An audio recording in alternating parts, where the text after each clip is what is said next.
On va commencer par le titre. Again, the title. Because Trainspotting 2, comme vous voyez, il y a marqué T2. Et T2, c'est effectivement Trainspotting 2, mais c'est aussi Terminator 2.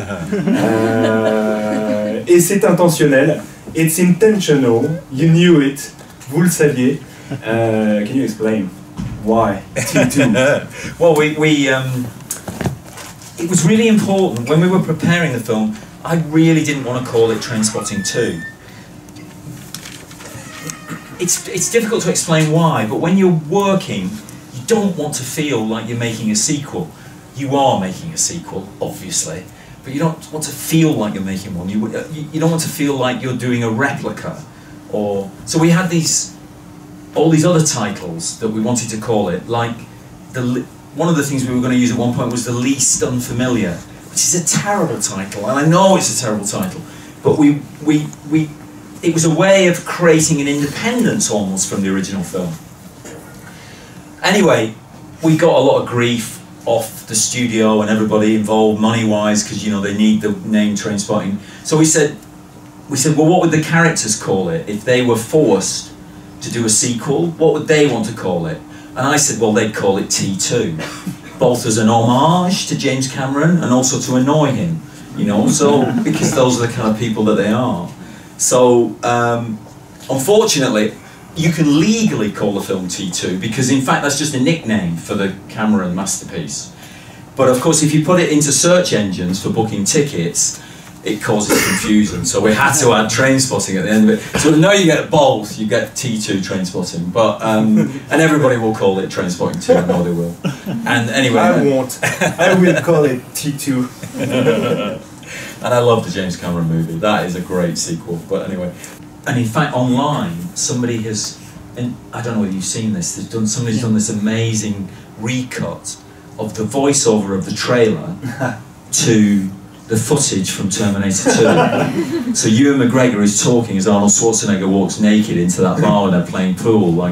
It's just amazing. I love all that stuff when all that stuff happens. It's a sequel, but you didn't want to make a sequel. Really, but you had to go through some key moments of the first film that became iconic and that you knew you were obliged to use in the sequel. Yeah, in the sense that I think it's weird, the film, because the characters sort of know there was a film about them.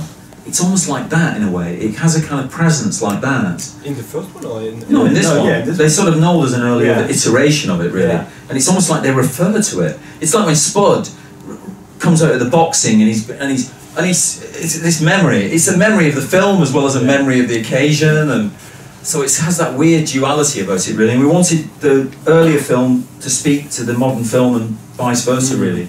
There's about a minute of the earlier film in it. It feels like more, I think, but they've very particularly chosen these moments of resonance where you try and amplify the experience of the film now by this sense of the past. And oh yes, so I didn't want to make a sequel because what I understand by a sequel is really you make it very quickly after the first one and you make a replica of the first one. You know, you kind of repeat the formula very quickly because it's done very well. That's the only reason to make one, and there's an appetite for it. Whereas we wanted there to be a reason to make it deeper than commercial reasons. There's nothing wrong with commercial, and you want films to work, but we tried with the original.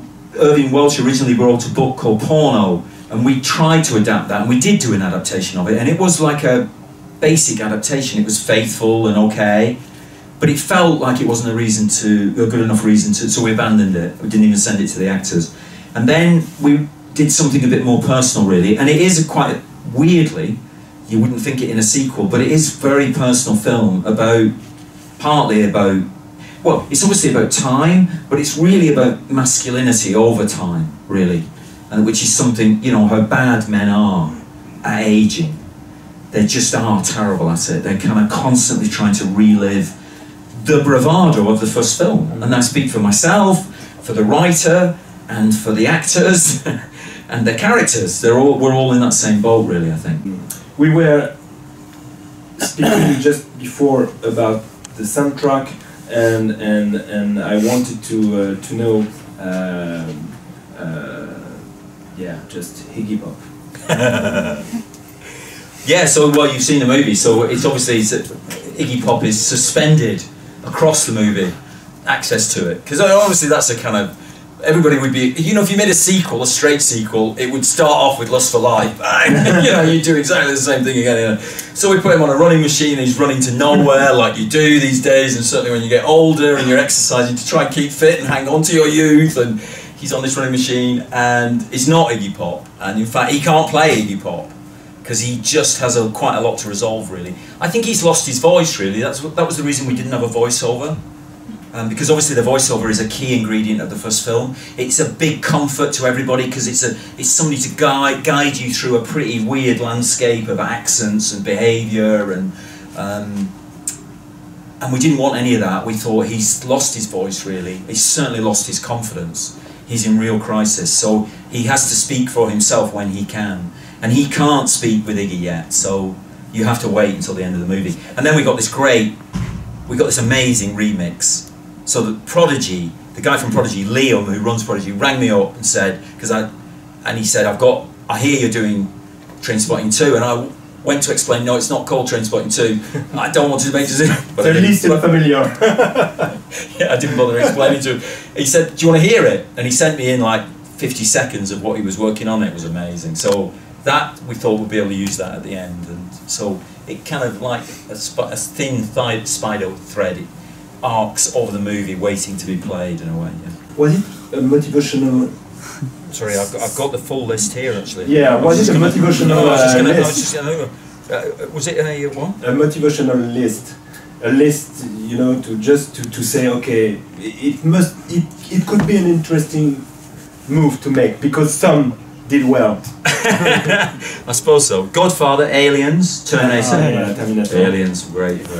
Russia with Love, Kill Bill. Kill Bill, yeah. Born Supremacy. Because that's an amazing sequel, because the first one was very, very good, and he did the second one, Paul Greengrass, and it's very different. Yeah. That takes a lot of courage. Silence of the Lambs. Yeah, there was a man-eater, a Manhunter. It was before that. Yeah. So Silence of the Lambs counts as a sequel, and Dark Knight, obviously. Dark Knight. You'd love Dark Knight. I can tell. Star Wars fans. No, I love Nolan. And what about Trainspotting 2? Well, I can't put it on my own list. I'd love to, obviously, but they won't let me. Anyway, you can.